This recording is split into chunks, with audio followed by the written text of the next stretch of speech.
तर आपण जो पार्ट काल सुरू केला होता तो कशाचा होता? मलेरियाचा. त्याच्यामध्ये आपण काय बघितलंय? जे पॉझिटिव्ह एजंट आहेत किंवा त्याची जी लाईफ सायकल आहे ती आपण इथे कंप्लीट केली. ओके, डायजेनेटिक बघितलं होतं आपण. कालच्या 2-3 गोष्टी मी रिकॉल करून घेते. स्पोरोझॉइड्स आहेत ते इन्फेक्शन कॉज करणार आहेत. लिव्हरमध्ये इन्फेक्शन होणार आहे याचं. जे काही शिझॉन्स असतात ते रिलीज केले जातात. आरबीसीज मध्ये जे मेरोझॉइड्स हे करणार आहेत, इन्फेक्शन कॉज करणार आहेत. त्याच्यानंतर त्याच्यामध्ये रिंग लाईक स्ट्रक्चर फॉर्म करतात, ज्याला ट्रोफोझॉइड्स म्हटलं जातं. त्याच्यानंतर शिझॉन्स आणि ते आरबीसीज रप्चर होतात. ओके, ही जी असेक्शुअल सायकल आहे, असेक्शुअल सायकल ही ह्युमन बिंग मध्ये होती आणि त्यानंतर जी काही सेक्शुअल सायकल होणार आहे ती आपल्या मॉस्किटोज मध्ये होत आहे, जी इथे ऍक्ट करणार आहे ऍज अ वेक्टर. ओके, जी ह्युमन फेज मध्ये एक्झोइरिथ्रोसायटिक आणि इरिथ्रोसायटिक स्टेजेस या दोन्ही आपण इथे बघितलेल्या आहेत. जे सेक्शुअल इनिशिएशन आहे म्हणजे 2 टाईपचे गॅमेट्स प्रोड्यूस केले जातात, ते ह्युमन फेज पर्यंत होणार आहे. त्यानंतर ज्यावेळेस एक मॉस्किटो, हेल्दी मॉस्किटो हे ब्लड इंजेक्ट करतं, त्या टाइममध्ये हे दोन्ही गॅमेट्स त्याच्या मॉस्किटोच्या आतमध्ये जातात आणि त्याचं काय होणार आहे? फर्टिलायझेशन तिथे होतं, झायगोट फॉर्मेशन होणार आहे. त्यानंतर उसिस उकायनेट्स बनतात, उसिस बनतात आणि त्यानंतर परत स्पोरोझॉइडचे प्रोड्यूस होतात. हे सर्व फेज कुठे होतीये? गटमध्ये होती. त्यानंतर जे कॅरी आउट होणार आहे ते कशामध्ये होत आहे? त्याच्या सलायव्हरी ग्लँड मध्ये, जिथे काय होतं? Maturation of this sporozoites takes place. Okay, मॉस्किटोची पण जी फेज कंप्लीट केली त्याला काय म्हटलं जातं? स्पोरोगॉनी. पॉझिटिव्ह एजंट्स बघितलेले आहेत आपण, फाल्सिपॅरम, वायवॅक्स, मलेरी, नोवेल्सिया, ओवेल. ओके, त्यानंतर सिम्पटम्स बघितले आपण काल. वेक्टरची लाईफ सायकल आहे ती इथे बघितली. स्प्रेड ऑफ मलेरिया, जो एक नॉर्मल म्हणजे एक ऍज अ मॉस्किटो तो कसा स्प्रेड करणार आहे from infected person to uninfected person. पण त्याच्या व्यतिरिक्त जे काही इन्फेक्शनचे किंवा स्प्रेडचे मोड्स आहेत त्याच्यामध्ये मदर टू चाइल्ड आहे किंवा ब्लड ट्रान्सफ्युजननी होणार आहे किंवा ऑर्गन ट्रान्सप्लांटनी सुद्धा काय होतं इथे? एका व्यक्तीकडून तो पॅरासाइट दुसऱ्या व्यक्तीपर्यंत जाऊ शकतो. आणि शेड नीडल्स. ओके, हे आपण काही स्प्रेडचे बघितले होते मेथड्स. याच्यामध्ये बघा,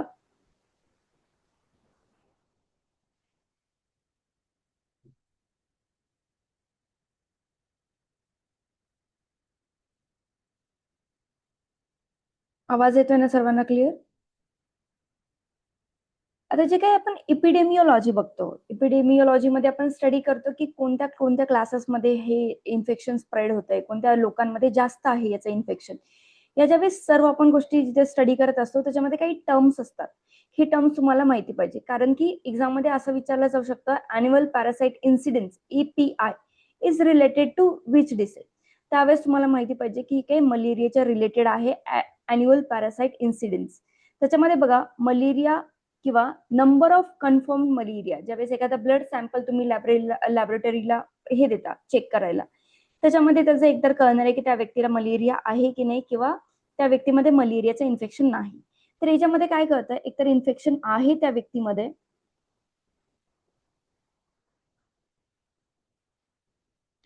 त्याच्यामध्ये एकतर इन्फेक्शन असणार आहे किंवा दुसरीकडे नसणार आहे.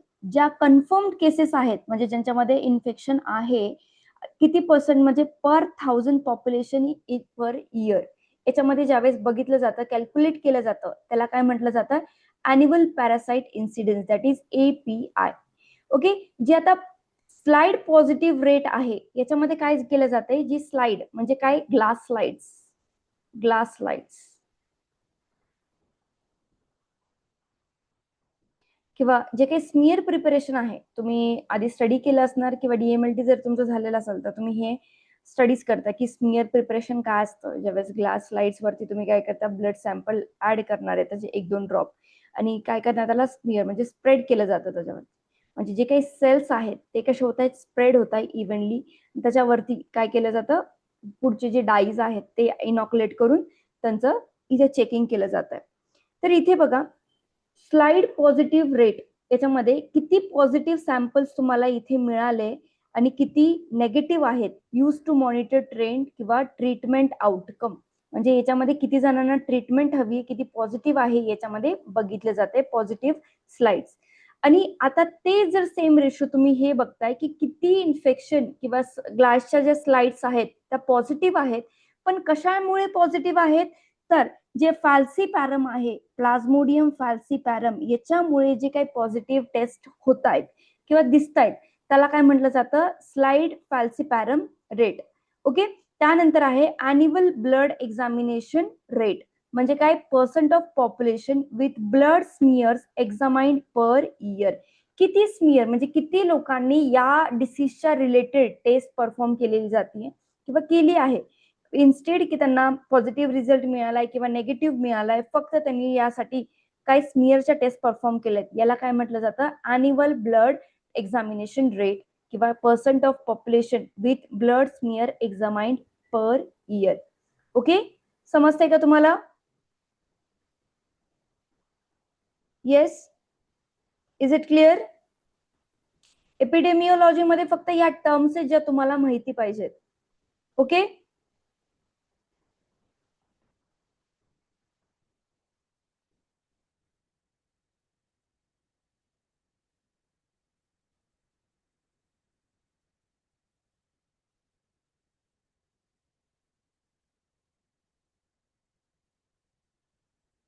ठीक आहे.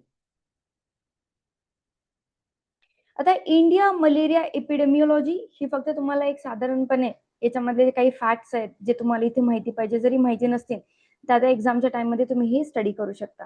याच्यामध्ये जो काही इन्सिडेंट आहे मलेरियाचा इन इंडियामध्ये तो कसा असणार आहे, एपीआय डिक्लाइन फ्रॉम 2.12% टू 0.17, कितीपर्यंत, 22 पर्यंत, आणि आधी किती होता, 2.12. आणि आधीच्या स्लाइड मध्ये आपण स्टडी केलंय what is API, that is annual parasite incidents, किंवा किती पर्सन्स मध्ये कन्फर्म मलेरियाच्या केस बघितल्या जात आहे पर 1000 पॉप्युलेशन किंवा पर 1000 पीपल ऑफ पॉप्युलेशन. 1000 लोकांमध्ये किती जणांमध्ये ही पॉझिटिव्ह केस मिळती हे बघितलं जात आहे.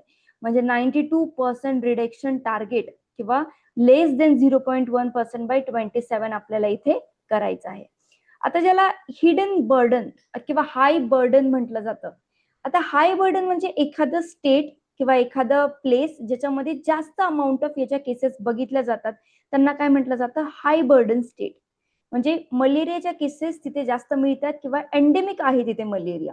असे कोणते कोणते स्टेट्स आहेत, ओडिसा ज्याच्यामध्ये 25% ऑफ नॅशनल बर्डन, म्हणजे बघा ओडिसामध्ये म्हणजे पूर्ण ओव्हरऑल इंडियामध्ये जर बघितलं तर 20% ऑफ जे मलेरियाच्या केसेस आहेत त्या ओडिसामध्ये मिळतात.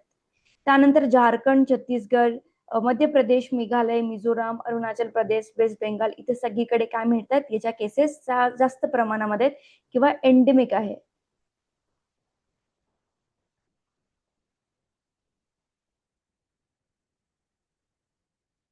अर्बन मलेरिया, अर्बन म्हणजे जर रुरल मध्ये गावाकडे बघितलं किंवा अर्बन प्लेसेस शहरी भागमध्ये बघितलं तर अॅनोफिलीस ही कोणती, स्टेफेन्सी इन सिटीज ही जी स्पीसीज आहे ती जास्त कुठे असणार आहे, फाउंड होते इन अर्बन एरियाज.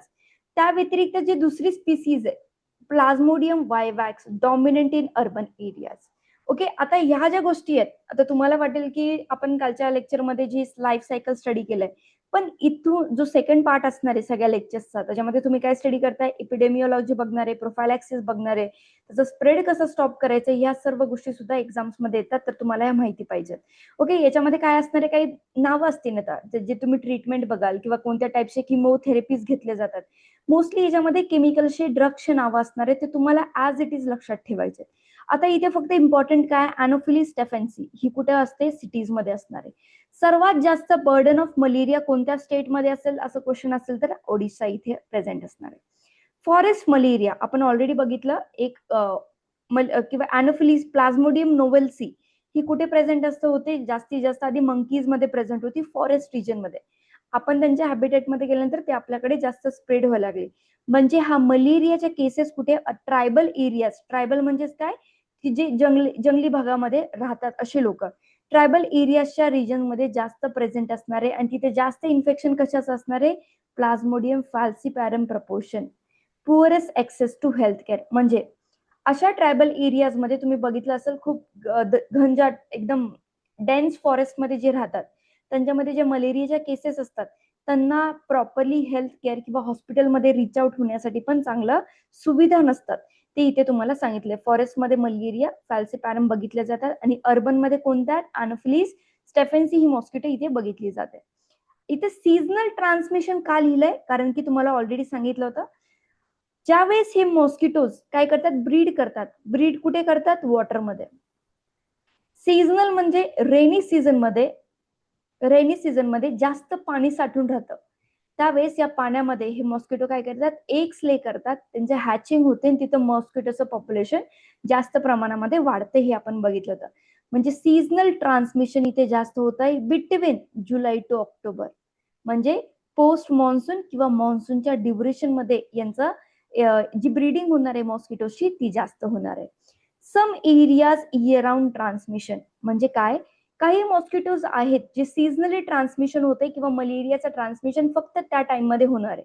पण इथे जे काय असतात मॉस्किटोज ओव्हरऑल इयर मध्ये किंवा कधी सुद्धा त्याचा मॉस्किटोचं म्हणजे मलेरियाचं इन्फेक्शन स्प्रेड होऊ शकतात, अशा यांना काय म्हटलं जातंय, सम इयर राऊंड मॉस्किटो ट्रान्समिशन किंवा इन्फेक्शन ट्रान्समिशन. सर्व्हिलन्स म्हणजे जर तुम्ही एक ब्रॉड टर्म जर समजून घेतला, व्हॉट इज सर्व्हिलन्स, ज्यावेळेस एखादा डिसीज किती स्प्रेड होतोय, कुठपर्यंत स्प्रेड झालेला आहे, हे ज्यावेळेस समजून घेतलं जातं त्याला काय म्हटलं जातं, surveillance. Okay. IDSP integrated disease surveillance program याच्याद्वारे केली जात आहे. आणि अजून एक आहे NVBDCP. NVBDCP याचा फुल फॉर्म सांगा मला, कोणाला जर माहिती असेल. जर माहिती नसेल तुम्ही हा शोधून घ्या. आणि इथं काय, मंथली रिपोर्टिंग. हे काय करतात, reporting of malaria is done monthly by which organisation. तर तिथे काय आन्सर असणार आहे, NVBDCP. ओके, याचा फुल फॉर्म बघा काय. ओके. आता मलेरिया कंट्रोल अँड इलिमिनेशन. आता पहिलं काय करायचंय, कंट्रोल करायचंय आणि त्यानंतर काय करायचंय, इलिमिनेट करायचं. याच्यावरून काय समजतंय तुम्हाला, what is malaria control and elimination strategies. म्हणजे जो काही डिसीजचं ट्रान्समिशन होत आहे त्याला आपल्याला काय करायचंय, कंट्रोलमध्ये आणायचंय, जेणेकरून त्याचा आउटब्रेक म्हणजे जर ते एंडेमिक आहे त्याचा एपिडेमिक बनू नये, म्हणजे त्याच्या केसेस आता जास्त वाढू नये, म्हणून आपण कोणत्या मेजर्स घेऊ शकतो. ओके. ऑलरेडी जे काही म्युन्सिपालिटीज असतात किंवा महानगरपालिका ते काय करणार आहेत, काही मेजर्स घेतात जेणेकरून या मॉस्किटोचा स्प्रेड जास्त होणे.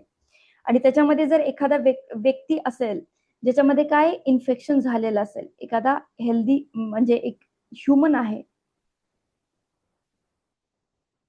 ज्याच्यामध्ये काय इन्फेक्शन आहे, आणि हा इन्फेक्शन ज्या ज्या रिजन मध्ये जाईल, समजा इथे मला इन्फेक्शन झालंय, मी आहे पुणेमध्ये, मला इन्फेक्शन झालंय मलेरियाचं.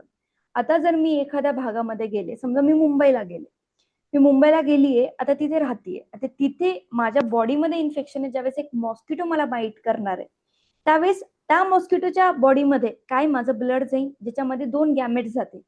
आता पुणेचं इन्फेक्शन म्हणजे मी पुण्यात राहते, पुण्याचं इन्फेक्शन कुठे जात आहे, आता पुण्याचं जे मलेरियाचं इन्फेक्शन आहे ते आता मुंबईला जात आहे. ओके. म्हणजे अशा टाईपचं एक ह्युमन जो काय करतोय,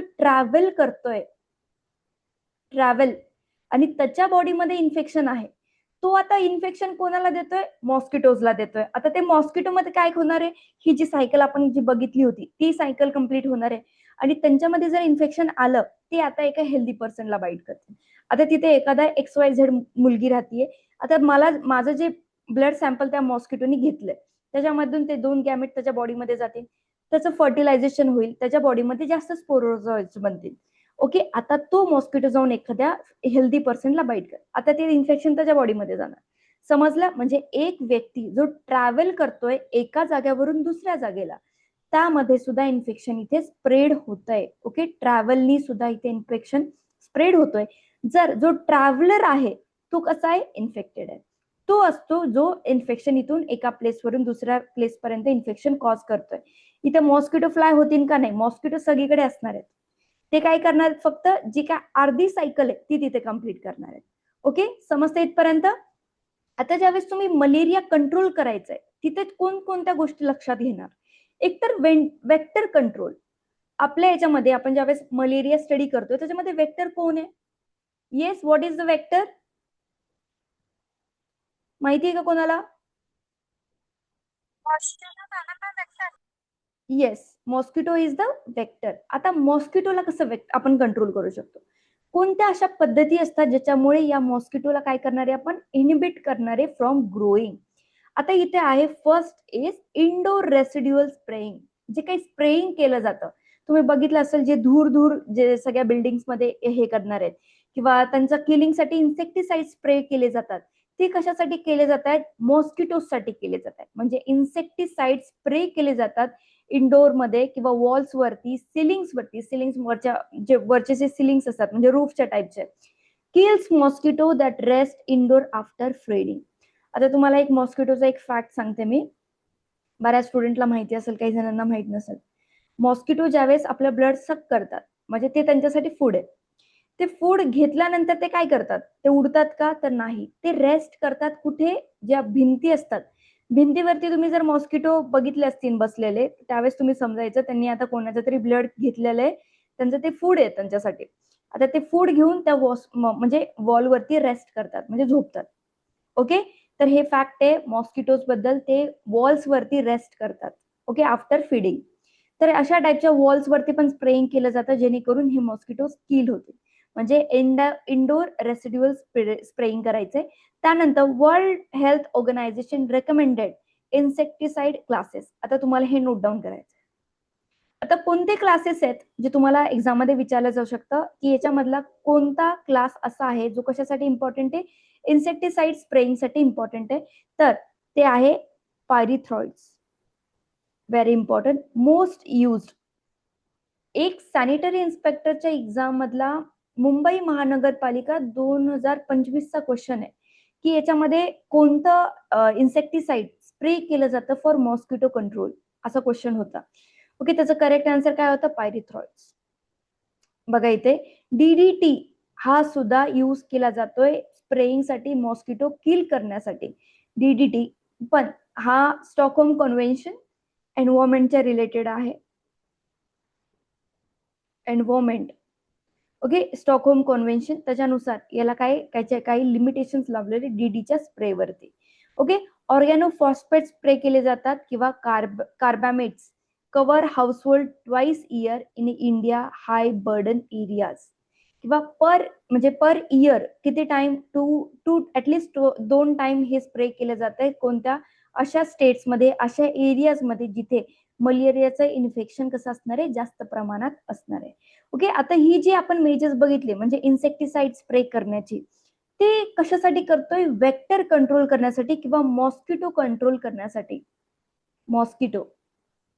ओके, त्यानंतर तुम्ही लॉंग लास्टिंग किंवा इन्सेक्टिसिडल नेट्स. आता ज्या नेट्स असतात, तुम्ही घरामध्ये बघितलं असेल, दरवाजाच्या इथे नेट्स असतात किंवा विंडोज असतात, तिथे नेट्स असतात. तर या नेट्स ऑलरेडी कशा असतात? इन्सेक्टिसिडल स्प्रेड असतात किंवा कोटेड असतात. तर त्याच्यामध्ये परमिथ्रिन किंवा डेल्टामेथ्रिन इम्प्रेग्मेंटेड बेड नेट्स. बेडसाठी पण नेट्स असतात, ज्या विंडोसाठी नेट्स असतात त्या सुद्धा म्हणजे काय असतात? स्प्रेड असतात with this insecticides. Most cost effective आहे ही मेथड, ज्याच्यामध्ये तुम्ही काय करू शकतात? मॉस्किटोजला कंट्रोल करू शकतात. Cost effective malaria intervention, preventing biting during sleep. स्लीपच्या टाइममध्ये तुम्ही यांना प्रिव्हेंट करू शकतात from biting. Okay, 100% of LLIN म्हणजेच काय? Long lasting insecticidal nets. Covered target for high risk population. Okay, तर इथे तुमच्यासाठी इम्पॉर्टंट काय सर्वात जास्त? तुम्हाला माहिती असेल मॉस्किटो प्रिव्हेंट करण्याचे कोणते आहेत, पण इथे इन्सेक्टिसाइड्स कोणते आहेत किंवा इन्सेक्टिसिडल नेट्स आहेत ते कशाने इन्सेक्टिसाइडेड असतात किंवा परमिथ्रिन डेल्टामेथ्रिननी कशा असणार आहेत? स्प्रेड असणार आहेत. जे इंडोर इन्सेक्टिसिडल स्प्रेड केले जातात ते एकतर डीडीटी असू शकतो किंवा पायरिथ्रॉइड्स हे असू शकतात. ओके, त्यानंतर बघा जे आता आपण जे बघितलं मॉस्किटोज. मॉस्किटोज म्हणजे अडल्ट फॉर्म मध्ये होते. पहिल्या फॉर्म मध्ये एग, त्यानंतर लार्वी, त्यानंतर प्युपा, आणि प्युपा नंतर काय बघितलं होतं? अडल्ट. आता अडल्ट जो होता तो काय होता? मॉस्किटो. आपण जे काय आता या मॉस्किटोच्या पूर्ण सायकलला आपल्याला थांबवायचंय, तर आपण आता जी काय ऍक्शन घेतली ती मॉस्किटोवरती घेतली. आता कशावरती घेऊ शकता तुम्ही? एक तर या लार्वीवरती घेऊ शकता. लार्वेमध्ये मी तुम्हाला सांगितलं होतं की ते आळ्याला एक स्ट्रक्चर असतं, कशामध्ये? पाण्यामध्ये असणारे, आणि ते कसे असतात? त्यांच्यामध्ये फक्त हेड असणारे आणि बॉडी लाईक टेल लाईक असते. ओके. तर याच्यासाठी काही असे इन्सेक्टिसाइड्स असतात. आता इन्सेक्टिसाइड म्हणू शकतो का, लार्विसाइड्स म्हणायचं यांना, कारण की हे काय लार्वी आणि साइट्स म्हणजे किलिंगसाठी यूज केले जातात. त्यांना काय म्हटलं जातं, लार्विसाइड्स. आता हे लार्विसाइड्स यूज केले जात आहेत. आता या लार्विसाइडसाठी एक बॅक्टेरिया आहे, म्हणजे ज्या प्रमाणामध्ये हा बॅक्टेरिया त्या पाण्यामध्ये वाढणार आहे, तो बॅक्टेरिया काय करतो, या लार्वीला खातो. तर त्या बॅक्टेरियाला म्हटलं जातं बॅसिलस थुरेंजिनेसिस इर्सिलेन्सिस इस्राएलेन्सिस. ओके, हे इम्पॉर्टंट आहे तुमच्यासाठी. कोणता बॅक्टेरिया आहे, बॅसिलस थुरेंजेन्सिस इस्राएलेन्सिस, त्याला BTI म्हणतात, जे या लार्वीवरती काय करणारे, त्यांना इंटेक करणारे. आणि या लार्वी, समजा एक पासून लार्वी जी बनत होती, आता ती प्युपा आणि अडल्ट कडे जाणार का, नाही, म्हणजे लार्वीच इथे आपण किल करतोय. तुम्ही एकतर मॉस्किटोला किल करताय किंवा आता लार्वीला किल करताय. लार्वीला ज्यावेळेस किलिंग केलं जातं त्यांना काय म्हटलं जातं, लार्विसाइड्स. त्याच्यानंतर दुसरे जे बॅक्टेरियाज आहेत याच्या व्यतिरिक्त, ते काय आहेत, बॅसिलस सफॅरिकस सफॅरिकस टॅमिफॉन्स. ओके, हे कसे करणार आहेत, या लार्वीला किल करण्यासाठी उपयोगी आहेत.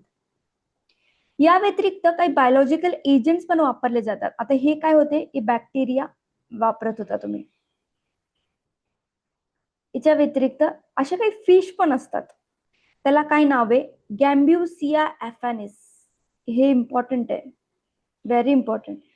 गॅम्ब्युसिया ॲफिनिस असा फिश आहे जो काय करतो, या लार्विसला खातो. म्हणजे जर या फिशला जर तुम्ही जास्त प्रमाणामध्ये वाढवलं, पाण्यामध्ये जिथे पाणी साठलेलं त्याच्यामध्ये जर आता फिश राहतात, तर हे मॉस्किटोच्या लार्वीला खातात. आणि त्या जी स्टेज होती एग लार्वी प्युपा अडल्ट मध्ये जाण्याची, त्या सायकलला ब्रेक केल्यामुळे इथं मॉस्किटोचं पॉप्युलेशन कसं होतंय, कमी होतंय. म्हणजे एखादा जरी व्यक्ती आहे मलेरिया, आता त्या मलेरियाला दुसऱ्या व्यक्तीपर्यंत जायला एक मॉस्किटो पाहिजे होता ना मध्ये, कारण की तोच एखादा ब्लड घेणार आहे, दुसऱ्यात टाकणार आहे. तर त्या मॉस्किटोचं पॉप्युलेशन तुम्ही काय करताय, कमी करताय. तेच आपल्याला हवंय की या मॉस्किटोचं पॉप्युलेशन कमी झालं पाहिजे, म्हणून आपण इथे काय करतो, या लार्वीच्या स्टेजवरती ऍक्ट करतोय. ओके, हे आपण बघितलंय लार्वल सोर्स मॅनेजमेंट मध्ये, की लार्वीचं पॉप्युलेशन कोणकोणत्या पद्धतीने इथे कमी केलं जातं.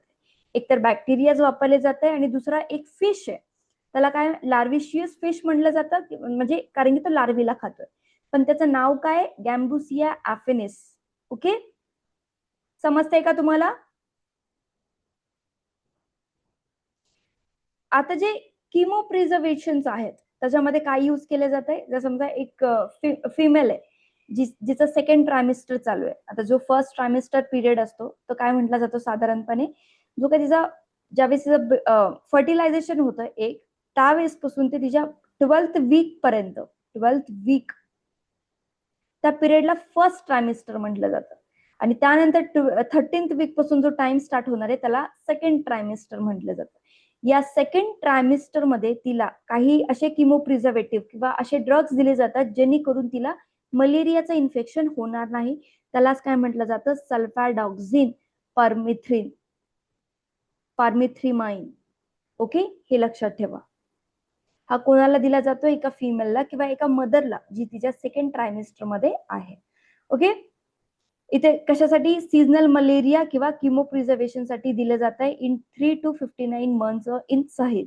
आता सहिल रिजन कुठे, आफ्रिकाचा जो रिजन आहे त्याच्यामध्ये जास्त प्रमाणामध्ये मलेरिया बघितला जातो. आणि तिथल्या लोकांना सल्फॅडॉक्झिन पायमिथ्रिमाइन हा दिला जातोय. कोणत्या एज ग्रुपमध्ये, 3 to 59 मंथच्या जे बेबीज आहेत त्यांच्यामध्ये हा दिला जातोय. जे किमो प्रोफायलॅक्सिस फॉर ट्रॅव्हलर्स, आता बघा ट्रॅव्हलर्स मी तुम्हाला सांगितलं मागच्या स्लाइड मध्ये सांगितलं होतं की एक पर्सन जर एका जागेवरून दुसऱ्या जागेपर्यंत ट्रॅव्हल करतोय तर तो कशा पद्धतीने एक मलेरियाचं इन्फेक्शन घेऊन जाऊ शकतो. आणि त्या केसेसमध्ये त्याचं जर त्याला प्रिव्हेंट करायचं असेल स्वतःला की त्या इन्फेक्शन पासून, समजा अनइन्फेक्टेड व्यक्ती दुसऱ्या रिजन मध्ये चाललाय, तर त्यांनी सुद्धा हे सल्फॅडॉक्झिन पायमिथ्रिन घेऊ शकतो, ज्याच्यामुळे त्याला इन्फेक्शन होणार नाही. केस मॅनेजमेंटसाठी जी काय अर्ली डायग्नोसिस प्रॉम्प्ट ट्रीटमेंट आहे, EDPT, याचं मॅनेजमेंट केलं जाऊ शकतं किंवा याचं डिटेक्शन केलं जाऊ शकतं. किंवा ज्या आशा वर्कर्स आहेत त्यांचं फुल फॉर्म काय आशाचा, accredited social health activist. Accredited social health activist यांचं काम आहे लवकरात लवकर अशा लोकांना डिटेक्ट करणं किंवा त्या रिजनमध्ये किती एरियामध्ये किती टाईपच्या मलेरियाच्या केसेस बघितल्या जात आहेत हे सगळं नोट डाऊन करणं हे कोणाचं काम आहे? आशा वर्कर्सचं काम आहे. ओके, इथपर्यंत क्लिअर आहे? येस. एपिडेमिओलॉजी बघितलंय आपण, त्याचबरोबर काय बघितलंय? जो मलेरियाचा जो स्प्रेड आहे किंवा त्याला इलिमिनेशन स्ट्रॅटेजीज आहेत ते आपण कशा प्रकारे करू शकतो हे आपण इथे बघितलंय. आता जी प्रोफाईल ऍक्सिस आहे, प्रोफाईल ऍक्सिस मध्ये तुम्ही बघता की how to stop a spread किंवा हाऊ टू कंट्रोल. आता या सगळ्या ज्या गोष्टी असतात ते एकट्या गोष्टीवरती डिपेंड नाही करत. किंवा एखादा मलेरियाचं इन्फेक्शन झालंय, आता त्याच्यासाठी कोणत्या किमोथेरपीज देऊ शकतात, कोणत्या टाईपच्या मॅनेजमेंट स्ट्रॅटेजी आहेत, वेक्टर कंट्रोलिंग स्ट्रॅटेजीज किंवा याच्या व्यतिरिक्त ज्या स्ट्रॅटेजीज आहेत फक्त एका फॅक्टरवरती डिपेंड करत नाही. वेगवेगळ्या गोष्टी आहेत ज्याच्यावरती डिपेंड करतात की ट्रान्समिशनची इंटेन्सिटी किती आहे, किती किती लवकर तो इन्फेक्शन ट्रान्समिट होतोय किंवा किती प्रमाणामध्ये तिथे मॉस्किटोचं इन्फेक्शन आहे, किती मॉस्किटोज तिथे प्रेझेंट आहे. म्हणजे ट्रान्समिशनची इंटेन्सिटी कळते किती लवकर त्या मलेरियाचं ट्रान्समिशन होत आहे. आता एखादा मलेरियाची किंवा प्लाझ्मोडियल स्पीसीज अशी असते जी कशी आहे ड्रग टॉलरंट किंवा ड्रग रेझिस्टंट. याचा अर्थ काय असतो? जर समजा एक मॉस्किटोची म्हणजे प्लाझ्मोडियम आहे,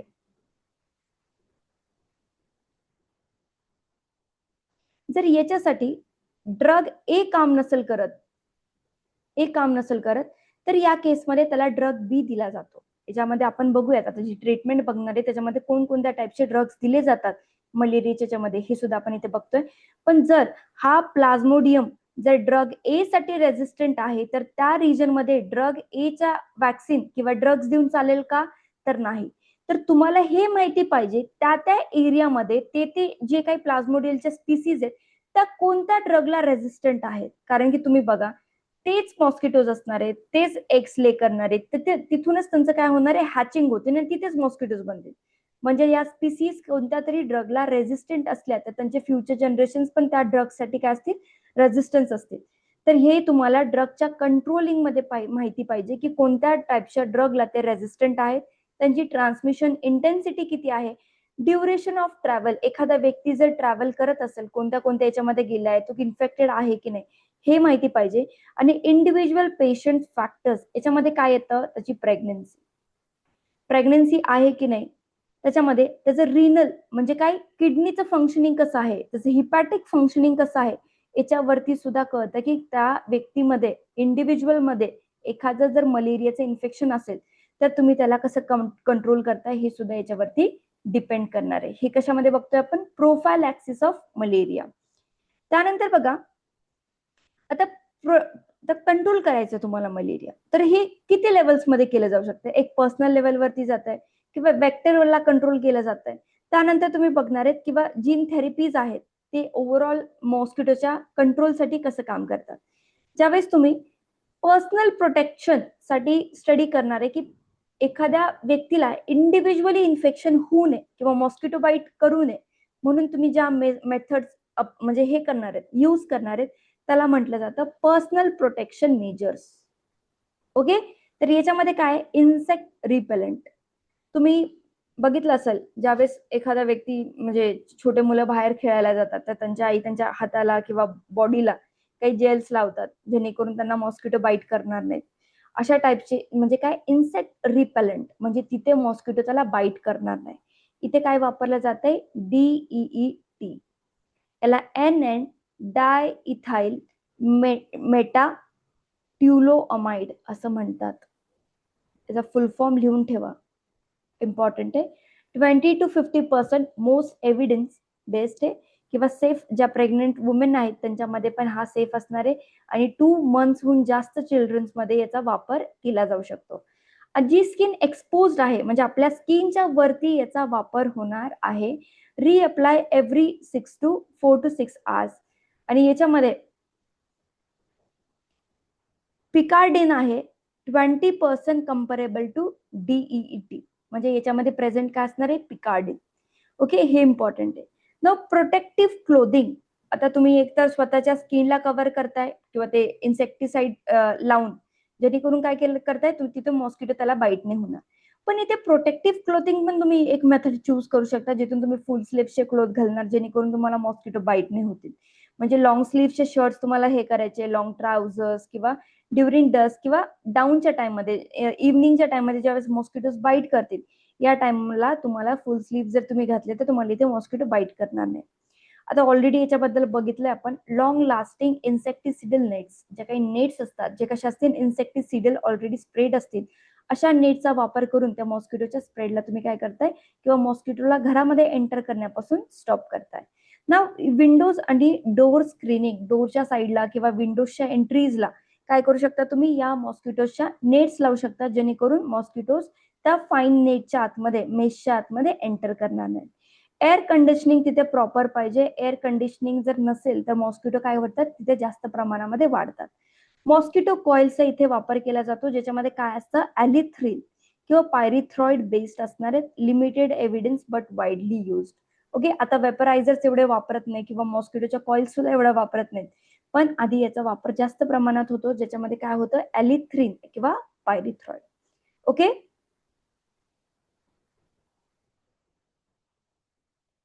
इथपर्यंत क्लिअर आहे?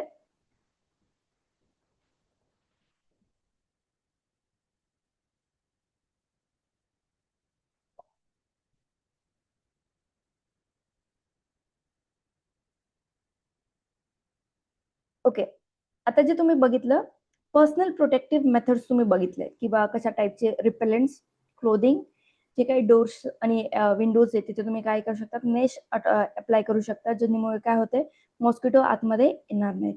त्यानंतर एअर कंडिशनिंग प्रॉपर, किंवा जे मॉस्किटो कॉइल्स आहेत, तुम्हाला वाटेल याच्यामध्ये सर्वांमध्ये इम्पॉर्टंट काय, एकतर डीईटी इम्पॉर्टंट आहे, दुसरं काय, ॲलिथ्रिन किंवा पायरिथ्रॉइड, हे नावं तुमच्यासाठी इम्पॉर्टंट आहे. बाकीच्या गोष्टी तुम्ही लक्षात ठेवू शकता, पण ॲलिथ्रिन, पायरिथ्रॉइड, डीईटी हे कशा, आणि पिकार्डिन हे प्रेझेंट असणारे एखाद्या रिपेलेंटमध्ये.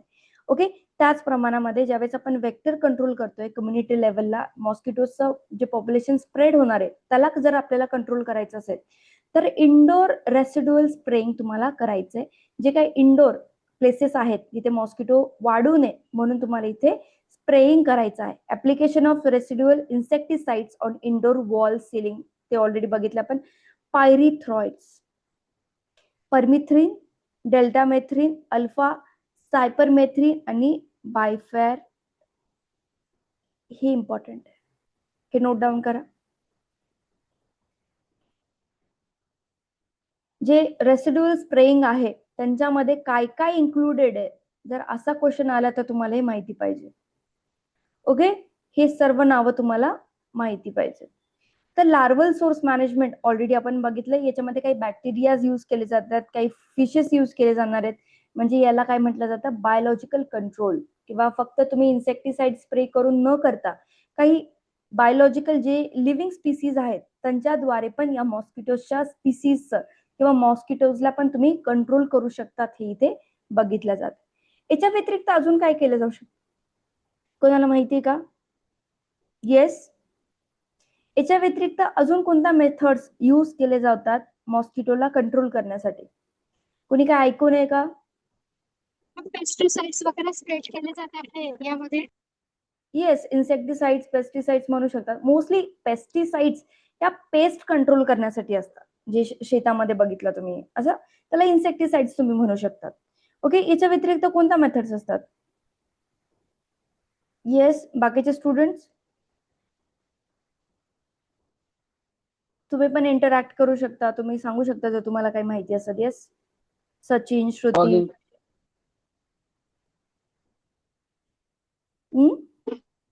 फॉगिंग. या, fogging, good, very good. Fogging केलं जाऊ शकतं. इथे बघा, आता जर समजा हे जे मॉस्किटोज आहेत या जर इनफर्टिलिटी डेव्हलप असतील किंवा इनफर्टाईल असतील, त्यांचं स्प्रेड होईल का? नाही. जर त्या इनफर्टाईल असतील तर त्यांचं मेटिंग होणार नाही, आणि मेटिंग झालं नाही तर एग लेईंग नाही होणार. जर एगची जी पुढची आपण स्टेज बघितलाय, इथेच मी नोट डाऊन केलं होतं, कुठे केलं होतं, हे बघा, एग नंतर लार्वी बनतात, लार्वी नंतर प्युपा, प्युपा नंतर अडल्ट. आता जर एखादा म्हणजे फिमेल किंवा मेल इनफर्टाईल असेल तर त्यांच्यानंतर त्यांची मेटिंग होणार नाही, एगचं फॉर्मेशनच होणार नाही. म्हणजे इथून पुढे जी प्रोसेस आहे तीच होत नाही. म्हणून आता जे काही नवीन प्रोसेसेस आहेत याच्यामध्ये काय केलं जात आहे, स्टराईल इन्सेक्ट टेक्निक वापरली जाते किंवा SIT. बघितलं असेल तुम्ही ज्या पद्धतीने एखादी स्टेरिलिटी ही डेव्हलप होते ह्युमन्समध्ये, त्याच प्रमाणामध्ये इनफर्टाईल मॉस्किटो सुद्धा इथे डेव्हलप केले जात आहेत. आता इथे मेल अॅनोफिलीज आहेत त्या इनफर्टाईल आहेत आणि याच्यामुळे काय होणार आहे, पॉप्युलेशन सप्रेशन होतं. तर सप्रेशन म्हणजे कमी होणार आहे.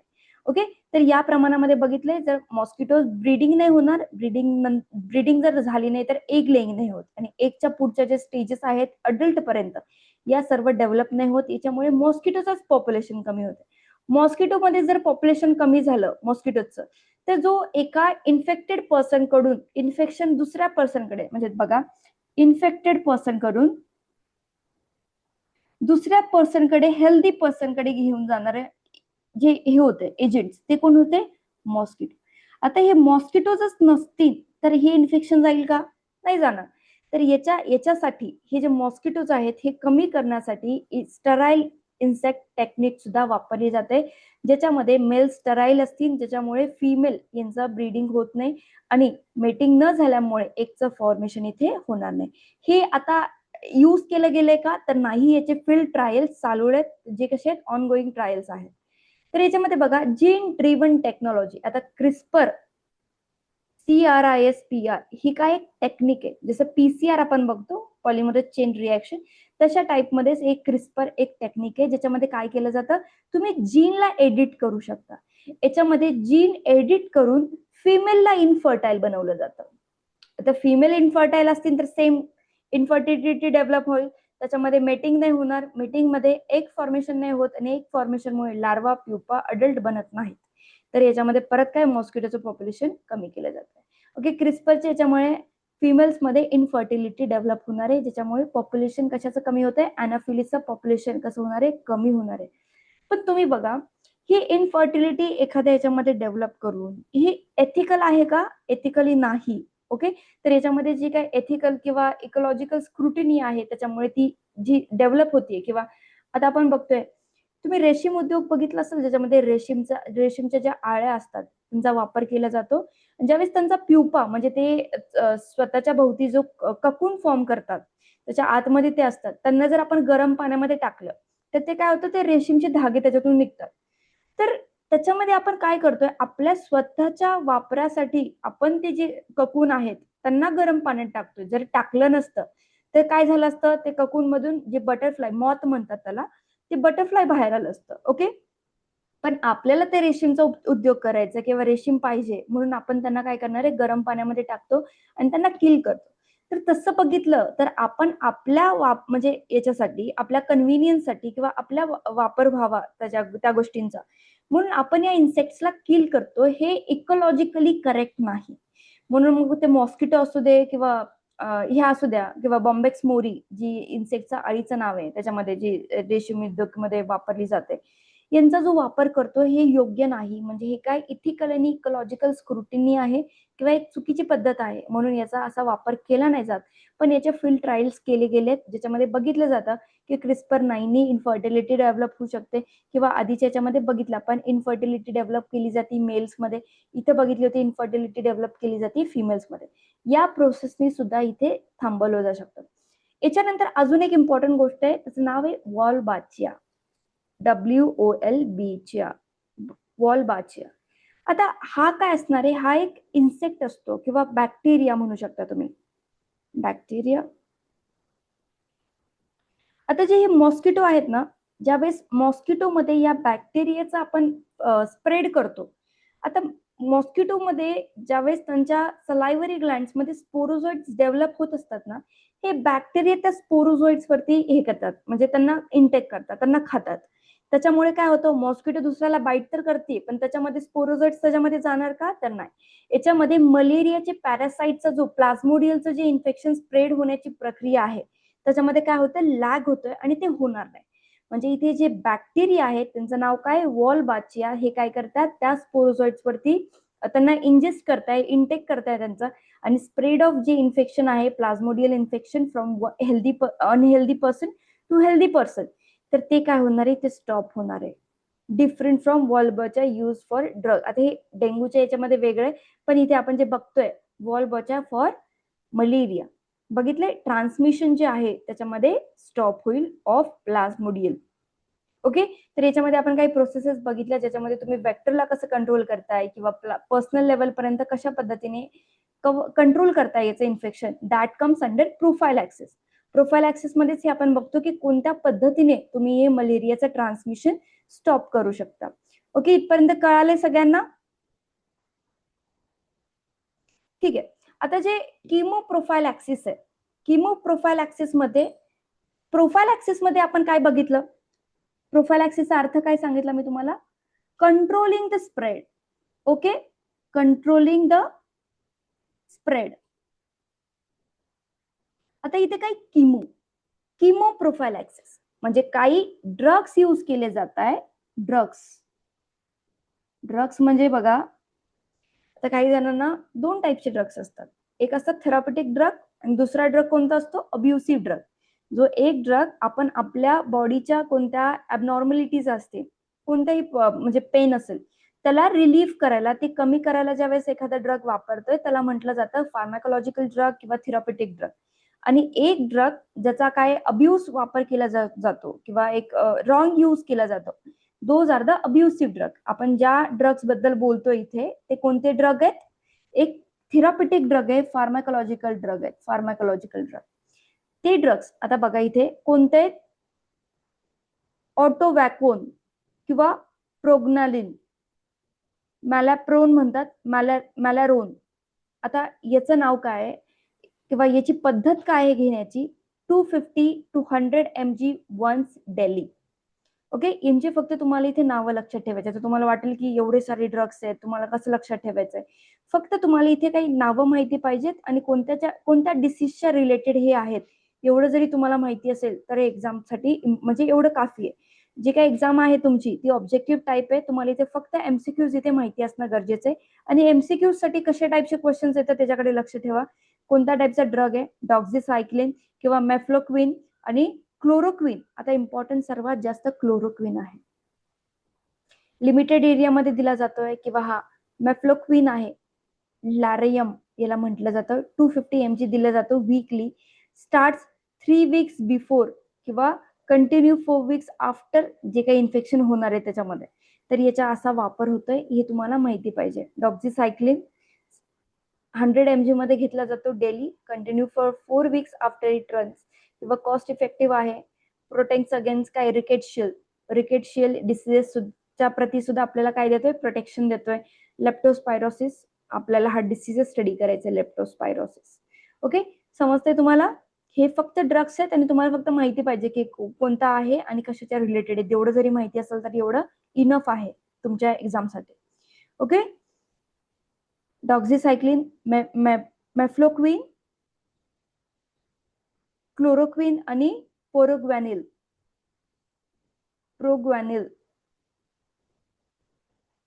आता सीझनल मलेरिया किमो प्रिव्हेन्शन. आता जे काही सीझनल टू सीझनल होत आहे त्याच्यामध्ये आपण बघितलं होतं एक ड्रग घेतला जातो, तो कोणता आहे? सल्फॅडॉक्झिन, पायरिमिथामाइन आणि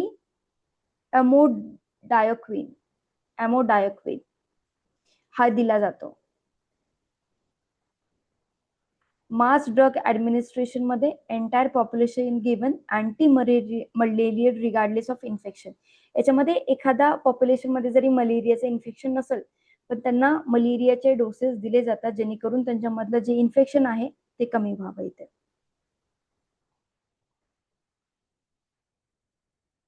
आता जे डायग्नोसिस आहे, डायग्नोसिसचा अर्थ काय कोणाला माहिती आहे का? What is diagnosis? एनीबडी? कोणाला माहिती डायग्नोसिस म्हणजे काय? कुठला डिसीज आहे ते सांगू, या त्याच्यावर काय करायचं? टेस्ट करायचं, मेडिसिन घ्यायचे. बरोबर, म्हणजे डायग्नोसिस मध्ये काय केलं जातं?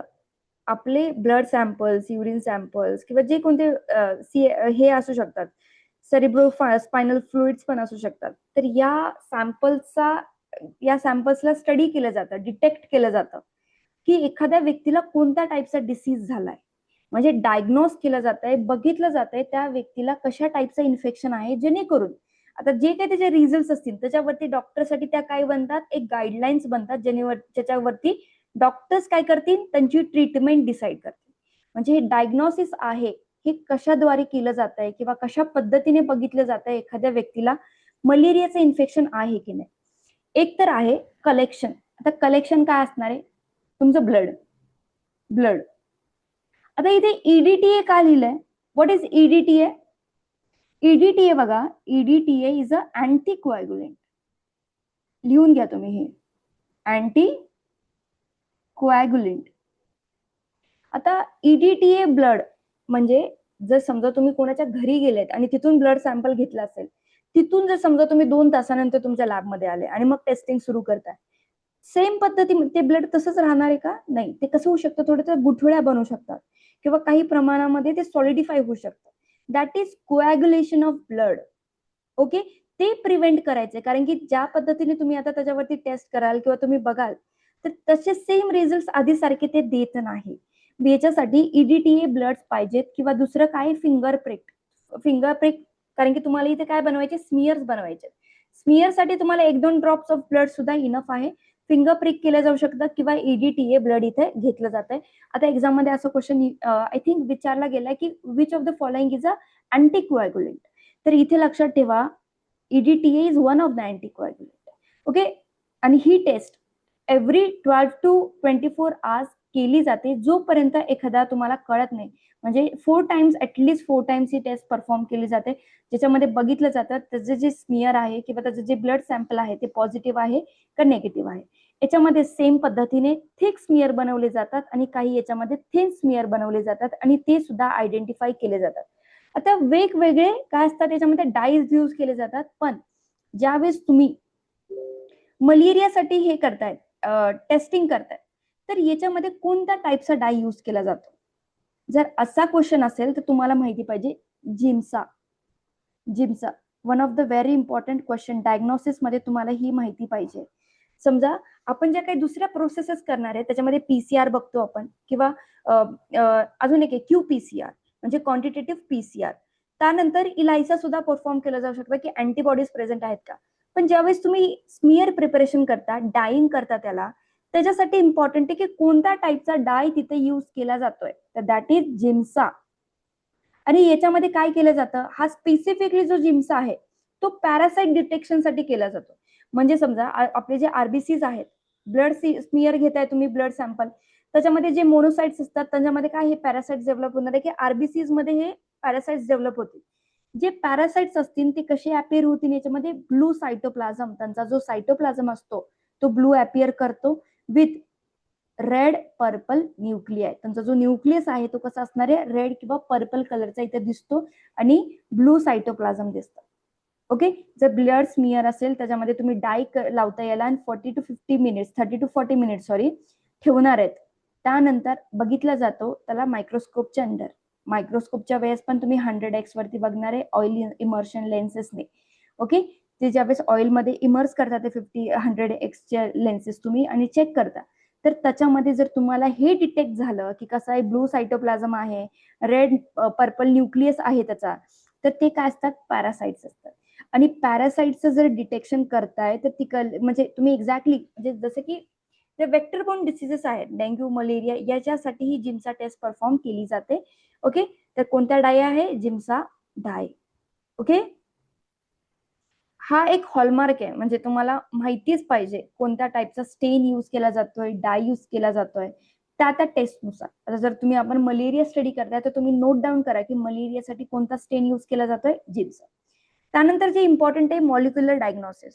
आतापर्यंत जे काही तुम्ही इथं बघितलं ते कशाच्या रिलेटेड आहे की एखादं स्मिअर जे काही मी सांगितलं तुम्हाला, ग्लास स्लाइड वरती स्प्रेड करणार, त्याच्यावरती डाय यूज करणार, डाय नंतर स्टेन म्हणजे स्टेन होतंय, परत त्याला काय करता तुम्ही, डिस्कार्ड करता, क्लीन करता, रिन्स करता. रिन्स नंतर त्याच्यामध्ये काय करणार जातं, ऑइल टाकणार आहे, ऑइल म्हणजे एक ड्रॉप ठेवता मध्ये, त्याच्यानंतर हे मायक्रोस्कोपच्या अंडर हे फक्त होतं मायक्रोस्कोपच्या अंडर आणि ग्लास स्लाइड्सलाच तुम्ही मायक्रोस्कोपच्या अंडर बघताय. झालं इथपर्यंत. अजून कोणते टाईपचे मेथड असू शकतात जिथून तुम्ही बघताय की त्या व्यक्तीला झालेला आहे की नाही मलेरिया? तर याच्यासाठी आहे नेस्टेड पीसीआर. नेस्टेड पीसीआर म्हणजे सिंपल आहे गोष्ट. पीसीआर म्हणजे काय? Polymerase chain reaction. Polymerase chain reaction ही कशासाठी केली जाते? आता वेगवेगळ्या मेथड्स आहे ज्याच्यासाठी ह्या तुम्ही पॉलिमरेज चेन रिॲक्शन करू शकता. पण इथे ज्यावेळेस तुम्ही पॅरासाइटचा डीएनए आहे, ब्लड मध्ये पॅरासाइट असणार आहे, पॅरासाइटचा स्वतःचा पण काहीतरी डीएनए आहे, त्या डीएनए मध्ये तुम्ही त्याला काय करता? ऍम्प्लिफाय करता. ऍम्प्लिफाय करणं म्हणजे तोच एक डीएनए जास्त क्वांटिटीज मध्ये बनवला जातो. बघा इथे. ओके. आणि एक प्रोसेस असते. तुम्ही काय करणार आहे? आता पहिलं ऍम्प्लिफिकेशन होत आहे, म्हणजे इथे बघा, इथे लिहिलंय मी तुम्ही. First round PCR amplifies genus specific, म्हणजे जीनसची जे प्लाझ्मोडियम आहे त्याचा जो आरएनए आहे त्याला काय करता? ऍम्प्लिफाय. आता याच्यामध्ये सेकंड राऊंडच्या याच्यामध्ये काय करणार आहे? तुम्ही प्रायमर ऍड करता. माहिती का तुम्हाला प्रायमर कसा ऍड केला जातो किंवा का ऍड केला जातो? माहितीये का? येस.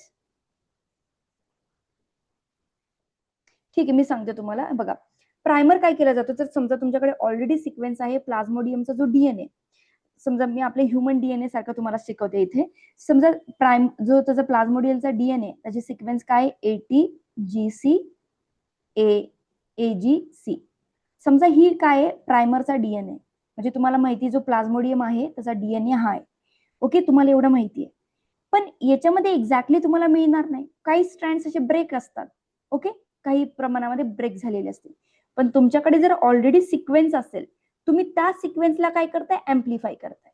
मग त्याला काय करताय? फ्लुरोसंट ऍड करू शकता किंवा एक प्रोब म्हणून तुम्ही त्याला युज करताय, जेणेकरून या ज्या सिक्वेन्स असतील, या ज्या सगळ्या सिक्वेन्स यांना ऍम्प्लिफाय केल्यानंतर हा जो प्रायमर आहे त्याच्यामध्ये ऍड केला जातो.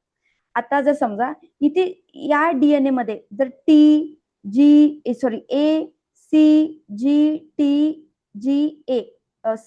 अशी जर सिक्वेन्स असेल तर काय होईल? त्यांचं बाइंडिंग होईल. आणि जसं बाइंड होईल ते सिग्नल तुम्हाला कळेल. ते कसं होईल? फ्लोरोसेंट दिसेल. त्यावेळेस तुम्हाला कळेल की एक्झॅक्टली हा डीएनए, तो डीएनए जो प्रायमर आहे तुमचा, तो या डीएनएच्या सिक्वेन्सेस सोबत मॅच होतोय. म्हणजे या ब्लड सॅम्पल मध्ये प्लाझ्मोडियमचा डीएनए आहे, म्हणजेच या व्यक्तीला प्लाझ्मोडियमचं इन्फेक्शन झालंय. कळालंय तुम्हाला? कळतंय का इथपर्यंत? Mansi, Sachin, Preeti? Yes ma'am. Yes. Okay. Now real time QPCR. QPCR म्हणजे काय? Quantitative PCR. किती क्वांटिटीज आहेत हे बघितलं जातं याच्यामध्ये. सेम आता इथे पीसीआर साठी तुम्ही काय वापरणार आहे? कशाचा डीएनए असणार आहे? प्लाझ्मोडियमचा. म्हणजेच याच्यामध्ये जे काही क्वांटिटीज आहेत, ऍम्प्लिफाय कशाचे करणार आहे? प्लाझ्मोडियमचा जो डीएनए आहे त्याला तुम्ही ऍम्प्लिफाय करताय आणि चेक करताय. कशासोबत? फ्लुरोसंट लेबल्ड प्रोब. जो काही प्रोब आहे, प्रोब म्हणजे समजा जे काही तुम्ही सिक्वेन्स ऍम्प्लिफाय करताय ती कोणाची? प्लाझ्मोडियमचे डीएनए. पण याच्या ज्या सिक्वेन्सेस आहेत ते एक्झॅक्टली प्लाझ्मोडियमच्या आहेत की नाहीत यासाठी आपल्याकडे प्रोब पाहिजे, मगच तर मॅचिंग होईल. कारण की ह्या फक्त सिंगल स्ट्रँडचे आहेत. याच्यामध्ये डबल स्ट्रँड जो दुसरी सिक्वेन्स आहे ती आपल्याकडे असते, ज्याला काय करताय तुम्ही? फ्लोरोसंट लावताय. फ्लोरोसंट लावल्यानंतर तुम्हाला कळेल की कोणत्या स्ट्रँडला जाऊन ती अटॅच होते. जर अटॅच झाली तर तुम्ही म्हणताय तो सेम प्लाझ्मोडियमचे डीएनए किंवा सिक्वेन्स त्याच्यामध्ये प्रेझेंट आहे आणि त्याला इन्फेक्शन झालंय. इथे आहे नेक्स्ट जनरेशन सिक्वेन्सिंग. ही एक क्लिनिकल लेवल पर्यंत कन्सिडर नाही केली जात. याच्यामध्ये बघितलं जातं ड्रग रेझिस्टंट जीन कोणते कोणते आहेत त्या प्लाझ्मोडियमच्या स्पीसीज मध्ये. म्हणजे फक्त एक आहे पॉप्युलेशन जेनेटिक स्टडी केलं जातं किंवा नॉट फॉर रुटीन डायग्नोसिस यासाठी याचा वापर होत नाही. ओके. त्यानंतर जे सपोर्टिव्ह हिमॅटोलॉजिकल इन्व्हेस्टिगेशन आहे, ज्याच्यामध्ये काय केलं जातं? सीबीसी कंडक्ट केली जाते किंवा कम्प्लीट ब्लड काउंट बघितला जातो. त्याच्यामध्ये काय? थ्रॉम्बोसायटोपेनिया होणार आहे, ल्युकोपेनिया होणार आहे.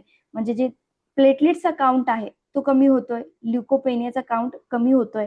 आपण बघितलं होतं जे पेरिफेरल स्मिअर म्हणजे स्मिअर बनवलं जातो त्याच्यामध्ये आरबीसी जे असतील ते कसे दिसतील? रप्चर्ड दिसतील. ओके, ते इथे बघितलं जात आहे. आणि जे मोनोसॉइट्स आहेत याच्यामध्ये कोणता टॉक्झिन आहे हे आपण याच्यामध्ये बघितलंय? हिमोझोइन. हिमोझोइन पिगमेंट्स बघितल्या जातात. बायोकेमिस्ट्रीच्या मध्ये आपण ज्यावेळेस बघितलं होतं लिव्हरचं फंक्शन कमी होत आहे. लिव्हरचं फंक्शन जर प्रॉपरली होत नाही तर त्याच्यामध्ये कोणता डिसिजेस बघितला जातो, म्हणजे कोणत्या टाईपचं पिगमेंट त्याच्या बॉडीतून रिलीज नाही होते, बाईल रुबिन रिलीज नाही होत, आणि बाईल रुबिन सॅच्युरेट झाल्यामुळे त्याची बॉडी पिवळी दिसायला लागते, आणि जेणेकरून आपण काय म्हणतो त्याला टायफॉइड झालाय किंवा त्याला कावीळ झालीये. म्हणजे बाईल रुबिन कसं असणार आहे, इलिव्हेटेड किंवा जास्त प्रमाणामध्ये असतंय, कारण की लिव्हरचं फंक्शन कमी झालंय. ओके, मग सिरमचे जे ग्लुकोज लेवल असतील ते कसे असतील, जास्त प्रमाणामध्ये इथे बघितले जातात. रिनल फंक्शन म्हणजे काय, किडनीचं फंक्शन जे आहे ते प्रॉपर इथे नसणार आहे. आणि CSF म्हणजे काय, सेरिब्रोस्पायनल फ्लुइड, हे कसं असणार आहे, हे सुद्धा कन्सिडर केलं जातं याच्यामध्ये बघण्यासाठी, कारण की आपण सेरिब्रल मलेरिया सुद्धा बघितला होता, जो कशामुळे होत आहे, प्लाझ्मोडियम फॅल्सिपॅरम जी खूप व्हायरुलंट स्पीसीज आहे याच्यामुळे सुद्धा म्हणजे ह्या स्पीसीज ब्रेन मध्ये सुद्धा इन्फेक्शन कॉज करू शकतात. याच्यामध्ये CSF पण कन्सिडर केलं जातं. ओके, याच्यामध्ये बघितलंय इनडिरेक्ट फ्लोरोसंट अँटीबॉडीज. समजा कोणताही व्यक्ती असेल त्याच्यामध्ये जर एखादं एक्सटेरियल स्पीसीज, एखादं एक्सटेरियल इन्फेक्शन होत आहे, मग आपली बॉडी काय करते, म्हणजे जो एक्सटर्नल स्पीसीज आहे ते आपल्या बॉडीमध्ये ऍज अ अँटीजन काम करते, अँटीजन.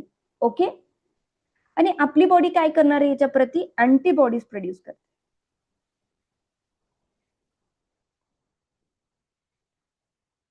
ओके, म्हणजे आपल्या ब्लडमध्ये अँटीबॉडीज असणार आहेत.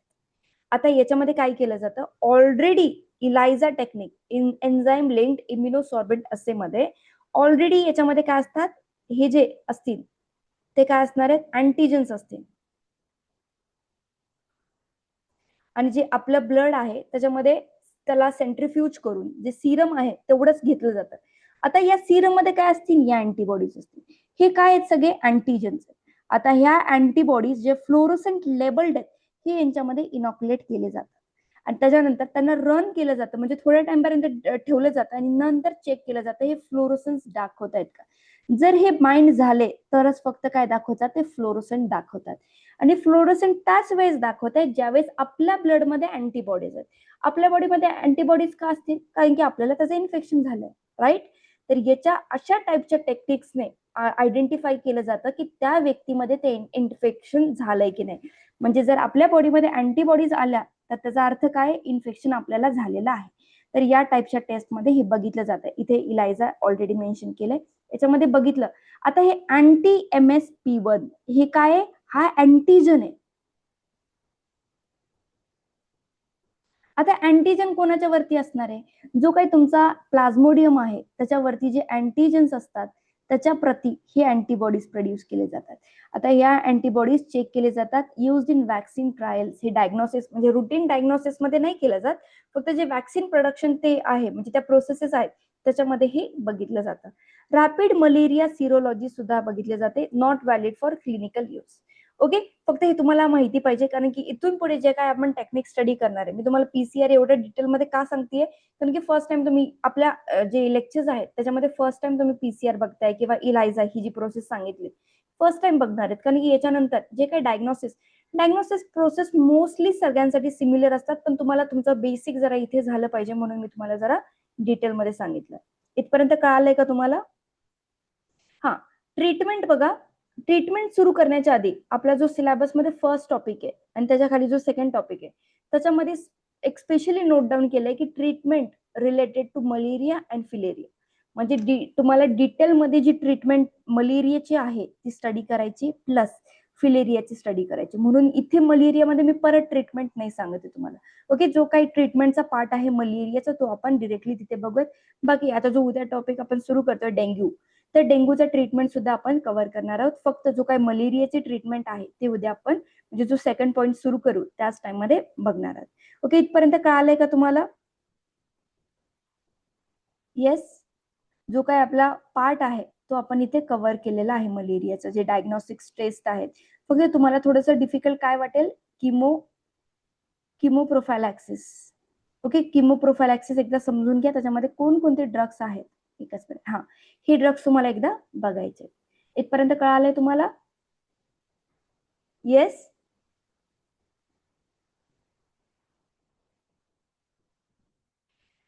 अक्षया, Shruti, Mansi, Sachin, Preeti. Is it clear? Yes, ma'am. Yes, ma'am.